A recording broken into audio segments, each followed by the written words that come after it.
بسم اللہ الرحمن الرحیم۔ السلام علیکم۔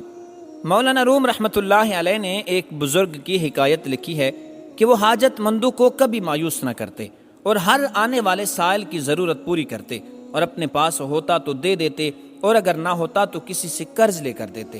اس طرح ان بزرگ کے ذمے بہت سے لوگوں کا قرض ہو گیا، اور ایک دن سارے قرض خواہ آپس میں مشورہ کر کے اس بزرگ کے پاس جمع ہو گئے اور عرض کیا کہ آج ہم آپ سے اپنا اپنا قرض وصول کرنے آئے ہیں، اور جب تک آپ دیں گے نہیں ہم یہاں سے واپس نہیں جائیں گے۔ ان بزرگ نے فرمایا کہ آپ حضرات تشریف رکھیں، اللہ دے گا تو میں انشاءاللہ ضرور دوں گا۔ سارے قرض خواہ بیٹھ گئے اور انتظار کرنے لگے۔ اسی درمیان باہر سڑک کی طرف سے آواز محسوس ہوئی۔ بزرگ نے خادم سے معلوم کیا کہ جاؤ دیکھ کر آؤ کہ یہ آواز کون لگا رہا ہے۔ خادم نے بتایا کہ یہ ایک بچہ ہے جو حلوہ بیچ رہا ہے۔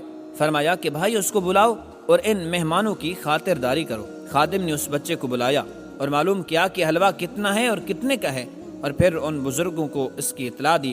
انہوں نے اس بچے سے فرمایا کہ سارا حلوہ تول دو اور ان سب کو کھلا دو اور تم بھی کھاؤ۔ چنانچہ اس بچے نے حلوہ تولا اور سب کو کھلا دیا۔ جب سب کھا چکے تو اس بچے نے حلوے کی قیمت مانگی۔ اس بزرگ نے فرمایا کہ اگر پیسے ہوتے تو یہ لوگ یہاں کیوں بیٹھے ہوتے؟ یہ لوگ اسی لیے یہاں بیٹھے ہیں کہ ہمارے پاس پیسے نہیں ہیں، تو بھی ان کے ساتھ بیٹھ جا، اگر اللہ نے دیا تو تجھے بھی دے دیں گے۔ یہ سن کر وہ بچہ زور زور سے رونے لگا اور کہا کہ میری ماں مجھے مارے گی اگر میں پیسے لے کر نہیں جاؤں گا تو۔ ابھی یہ باتیں ہو رہی تھیں کہ کسی نے ان بزرگ کے دروازے پر دستک دی۔ خادم نے دیکھا تو ایک صاحب ہیں جو اپنے ہاتھ میں تھیلی لیے کھڑے ہیں اور فرماتے ہیں کہ یہ حضرت کے لیے تحفہ لایا ہوں، اس کو آپ تک پہنچا دیں۔ خادم اس کو لے کر آیا اور حضرت کی خدمت میں پیش کر دیا۔ آپ نے فرمایا کہ جناب اس کو کھولو اور دیکھو کہ اس کے اندر کیا ہے۔ جب اس کے اندر دیکھا تو اس میں اشرفیاں تھیں۔ فرمایا کہ اللہ نے ان قرض خواہوں کے لیے بھیج دی ہیں، ان کو گن گن کر سب کا قرض ادا کر دو۔ خادم نے ان کو گنا اور قرض خواہوں کو دے دیا۔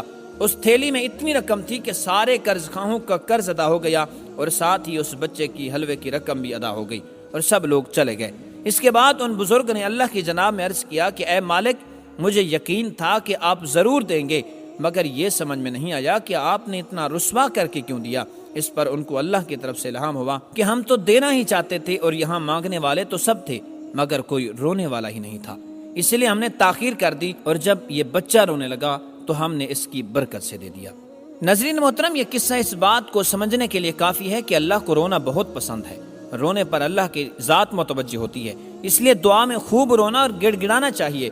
رونے کی حقیقت، رونا اس حالت کو کہا جاتا ہے کہ جب انسان پر غم یا پریشانیاں آئیں اور اس کا دل ٹوٹا ہوا ہو یا بہت زیادہ خوشی کا موقع ہو۔ رونا ایک ایسی حقیقت ہے کہ جس سے انبیاء کرام، ائمہ کرام علیہ السلام اور اولیاء الہی مختلف حالات میں سروکار رکھتے تھے، خصوصاً سحر کے وقت، مناجات اور راز و نیاز کے وقت۔ رونا خدا کے خاص عابدوں کے مکتب میں بہت سے باطنی دردوں کی دوا ہے، جیسے محبوب کا فراق اور اس کی دوری، اور اپنے غم زدہ دل کو آرام اور سکون دیتا ہے۔ رونا مومن کی علامت ہے۔ قرآن مجید میں سورہ مائدہ میں رونے کو حقیقی مومن کی نشانی کے عنوان سے یاد کرتا ہے۔ ارشاد ہوتا ہے وَإِذَا سَمِعُوا مَا أُنزِلَ إِلَى الرَّسُولِ تَرَىٰ أَعْيُنَهُمْ تَفِيضُ مِنَ الدَّمْعِ مِمَّا عَرَفُوا مِنَ الْحَقِّ، اور جب اس کلام کو سنتے ہیں جو رسول پر نازل ہوا ہے تو تم دیکھتے ہو کہ ان کی آنکھوں سے بے ساختہ آنسو جاری ہو جاتے ہیں، اور انہوں نے حق کو پہچان لیا ہے۔ تلاوت کے وقت آپ صلی اللہ علیہ وسلم کا آنسو بہانا۔ قرآن مجید سنتے اور تلاوت کرتے وقت آپ صلی اللہ علیہ وسلم کے آنسو بہت زیادہ بہتے تھے۔ آپ قرآن سے متاثر ہوتے ہیں اور اس کے ہر کلمے پر غور و فکر کرتے، جیسا کہ سیدنا عبداللہ بن مسعود رضی اللہ عنہ سے روایت ہے کہ نبی اکرم صلی اللہ علیہ وسلم نے مجھ سے فرمایا میرے سامنے قرآن کی تلاوت کرو۔ میں نے عرض کی کیا میں آپ کو قرآن سناؤں حالانکہ آپ پر تو قرآن نازل کیا گیا ہے؟ آپ صلی اللہ علیہ وسلم نے فرمایا بے شک میں چاہتا ہوں کہ کسی اور سے قرآن سنوں۔ انہوں نے کہا پھر میں نے سورہ نساء کی تلاوت شروع کی۔ جب میں درج ذیل آیت پر پہنچا پھر اس وقت کیا حال ہوگا جب ہم ہر امت سے ایک گواہ لائیں گے اور آپ کو ان لوگوں پر گواہ لائیں گے، تو آپ صلی اللہ علیہ وسلم نے مجھ سے فرمایا رک جاؤ۔ اس وقت میں نے دیکھا کہ آپ کی آنکھوں سے آنسو بہ رہے تھے۔ تلاوت قرآن کے وقت بھی آنسو بہاتے، جیسا کہ سیدنا عبداللہ بن عمرو بن عاص رضی اللہ عنہما سے روایت ہے کہ نبی اکرم صلی اللہ علیہ وسلم نے حضرت ابراہیم علیہ السلام کے بارے میں اللہ تعالیٰ کے فرمان اے میرے رب بے شک بتوں نے بہت سے لوگوں کو گمراہ کیا ہے، پھر جس نے میری پیروی کی وہ یقیناً میرا ہے، اور جس نے میری نافرمانی کی تو بے شک تو بہت بخشنے والا ہمیشہ رحم کرنے والا ہے۔ اور عیسیٰ علیہ السلام کی قول، اگر تو انہیں عذاب دے تو یہ تیرے بندے ہیں، اور اگر تو انہیں معاف فرما دے تو بلا شبہ تو ہی غالب حکمت والا ہے، کی تلاوت فرمائی اور اپنے دونوں ہاتھ اٹھا کر فرمایا اے اللہ میری امت، اور بے اختیار رو پڑے۔